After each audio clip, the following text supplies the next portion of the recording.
ஓம் சாய்ராம், ஜெய் சாய்ராம். எல்லாரும் நல்லா இருக்கணும், எல்லாருக்கும் நல்லதே நடக்கணும். அன்பு குழந்தையே, உனக்காக கொண்டு வந்த இந்த உதியை தொட்டதின் பலனாக இன்னும் கொஞ்ச நேரத்திலே நீ முகம் மலர்ந்து சந்தோஷப்படும்படி உன் தலைவிதியே மாறப்போகுது. இந்த உதி உன்னுடைய விதியை மாத்துமான்னு யோசிக்கிறியா? நிச்சயமாக மாற்றும். ஏன்னா இந்த சாயப்பா நான் கையாளுகிற எல்லா விஷயமும் உன் வாழ்க்கையை கை கொடுத்து மேலே ஏற்றுறதுக்காக மட்டும்தான் செய்கிறேன். இப்போது இந்த உதி என்பது என்னால் ஆசீர்வதிக்கப்பட்டு உனக்காக உன் கைகளில் தொடும்படி நான் செஞ்சது. நிச்சயமா இந்த உதி தொட்ட உன் கையில் உன் விதியை மாற்றியமைக்கக்கூடிய நல்ல விஷயங்கள் வந்து சேரும். நீ ஆசைப்பட்டதும் இப்போது அழகாக உன்னிடம் வந்து சேரப்போகுது என் செல்லமே. அன்பு பாசம்னு நீ உன்னை சுற்றி இருக்கிற மனிதர்களிடமெல்லாம் ரொம்ப நல்ல விஷயமா நல்லபடியாக நடந்துக்கிற. ஆனால் உன்னை சுற்றி இருக்கவங்க அப்படி அந்த நல்ல மனசோட இல்லைன்றதை நினைக்கும் போது எனக்கு கொஞ்சம் கஷ்டமாக தான் இருக்குது. யாராவது உன்னை வேணும்னே அவமானப்படுத்துகிறாங்க, உன்னை மட்டப்படுத்தி தாழ்வாக பேசுகிறாங்கன்னா கொஞ்சமும் யோசிக்காமல் அவர்களை விட்டு விலகி போயிடு. நீ என்னவோ அவங்க நல்லவங்க, சொந்தக்காரவங்க, யதார்த்தமாக இருக்காங்கன்னு நினச்ச. ஆனால் அவங்க உடம்பு ஃபுல்லாக விஷமாக இப்படி மனம் பூரா கல்லு போல மாறி உன்னை தப்பா பேசும்போது நீ பொறுத்துக்கிட்டு போக வேண்டிய அவசியம் இல்லை என் செல்லமே.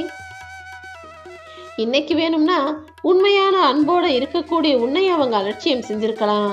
ஆனா கூடிய சீக்கிரம் இது போல ஒரு அன்பும் பாசமும் கொண்ட மனிதரை நம்ம பார்க்க மாட்டோமான்னு அவர்களே ஏங்கக்கூடிய அளவுக்கு சூழ்நிலைகளை நான் மாற்றி அமைப்பேன்.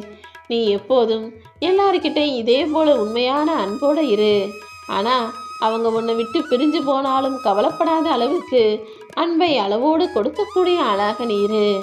எல்லார் மேலேயும் ரொம்ப பாசம் வச்சிட்டினா அப்புறமா அவங்க பிரிஞ்சு போகும்போது அதை உன்னால் தாங்கிக் கொள்ள முடியாதுங்கிறதுக்காக தான் சொல்கிறேன். அன்பும் பாசமும் கூட அளவோடு இருந்தால்தான் உன்னால் நிம்மதியாக இருக்க முடியும். உன் வாழ்க்கையில் யார்கிட்டையுமே சொல்ல முடியாத அளவுக்கு சில ரகசியங்கள் உன் மனசில் புதைஞ்சிக்கிட்டு இருக்குது எனக்கு தெரியும். ஆனால் அது அப்படியே புதைஞ்சு மறைஞ்சு போயிடட்டும். ஓ ரகசியத்தை அடுத்தவங்க கிட்ட போய் சொன்னீனா அது பல கிளைகளோடு முளைத்து மரமாக விருட்சமாக மாறி போகும். அந்த தவறை செய்துவிடாதே என் செல்லமே. உன்னுடைய ரகசியமோ அல்லது உன் வாழ்க்கையில் இருக்க முக்கியமான விஷயமோ அதை யாரிடமும் சொல்லாமல் அமைதியாகவே அனைத்தையும் கடந்து போகக்கூடிய ஆளாக நீ இரு. தேவையில்லாமல் பேசுறதை விட அமைதியாகவே இருப்பதுதான் நல்லது. ஏன்னா நீ எல்லார்கிட்டையும் போய் யதார்த்தமாக பேசுவ. ஆனால் உன்னை புரிந்து கொள்ளாத மனிதர்கள், உன் மனசை புரிஞ்சுக்காத மனிதர்கள் உன் வார்த்தைகளையும் புரிந்து கொள்ள மாட்டார்கள். அவங்க கிட்ட பேசுறதுக்கு பதிலாக நீ சும்மாவே இருந்து விடலாம் தானே. தேவையில்லாமல் பேசுவதை விட அமைதியாக இருப்பது தான் நல்லதுங்கிறத முதல்ல நீ புரிஞ்சுக்கணும். எல்லார்கிட்டையும் சரி சரின்னு விட்டு கொடுத்து அடிமைத்தனமாக இருக்க ஆரம்பிச்சினா அப்புறம் உன்னுடைய பலம் என்னங்கிறத நீ மறந்து போயிடுவ. உன்னுடைய தன்மானம் என்ன, உன்னுடைய தைரியம் என்ன, உன்னுடைய திறமை என்னங்கிறத முதல்ல நீ தெரிஞ்சுக்கிட்டு யாருக்கும் அடிமை ஆகாமல் எல்லாத்தையும் முன் கட்டுப்பாட்டுக்குள்ள அடக்கி வைக்கக்கூடிய ஆளாக நீ இரு. உன் மனசும் சரி, நீ செய்கிற செயலும் சரி, நீ பேசுகிற பேச்சும் சரி உன் கட்டுப்பாட்டுக்குள் இருக்க வேண்டும் என்று செல்லமே. எப்போதுமே எல்லா விஷயங்களும் ஆசைப்பட்டது போல கிடைச்சிடாது. ஆனால் கொஞ்சம் பொறுமையாக காத்திருந்தீனா இந்த சாயப்பா நிச்சயமாக உன் ஆசைகளையும் விருப்பங்களையும் நிறைவேற்றுவேன். குடும்பத்துக்காக உன் தகுதியையும் மீறி உன்னுடைய உடல் அசதியையும் மீறி நீ உழைக்கிற. அப்படி இருக்கும்போது நீ கஷ்டப்படும்படியோ உன் குடும்பத்தில் இருக்கவங்க வருத்தப்படும்படியோ நான் எதுவுமே நடக்க விடமாட்டேன்.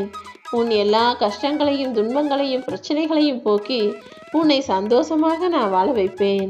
இனி நடக்க போறதெல்லாம் உனக்கு நல்லதாக மட்டுமே இருக்கும்.